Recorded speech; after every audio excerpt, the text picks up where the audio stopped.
পুকুরের পানি কমে যাওয়ার কারণে হাত দিয়ে মাছগুলো ধরে নিলাম। আর পানি সামান্য ছিল, আর এই সামান্য পানিতে মাছগুলো ধরতে কিন্তু তেমন একটি কষ্টই হয়নি। আর কষ্ট হওয়ার কারণ নেই, কারণ মাছ যখন ধরা শুরু করি আমাদের প্রত্যেকেরই অনেক ভালো লাগে। নিজ পুকুরের মাছ বলে কথা। এটি আমাদের পুকুর।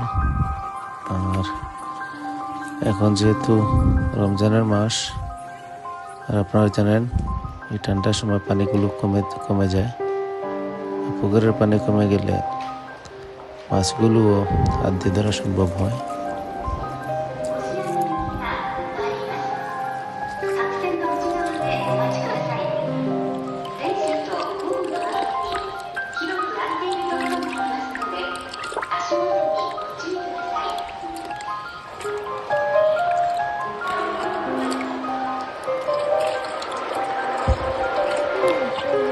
যদিও পুকুরে অনেক বড় বড় মাছ রয়েছে,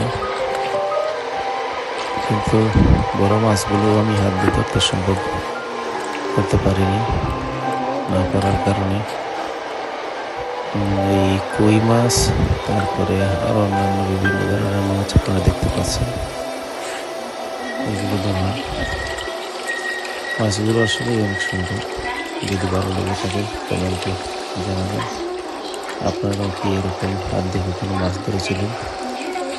অবশ্যই ছোটবেলায় অনেকেই হাত দিয়ে মাছ ধরে, আর এটা আমাদের বাঙালিদের কালচার, হাত দিয়ে মাছ ধরা। খাওয়া বড় কথা নয়, মাছটি ধরতে যে আনন্দ ফিল করি আমরা, ওটি সবচেয়ে বড় কথা। এই মুহূর্তে মাছগুলো একটি পাত্রে ঢেলে নিলাম, আর একসাথে করার পরে মাছগুলো দেখতে সত্যি অনেক সুন্দর লাগছিল।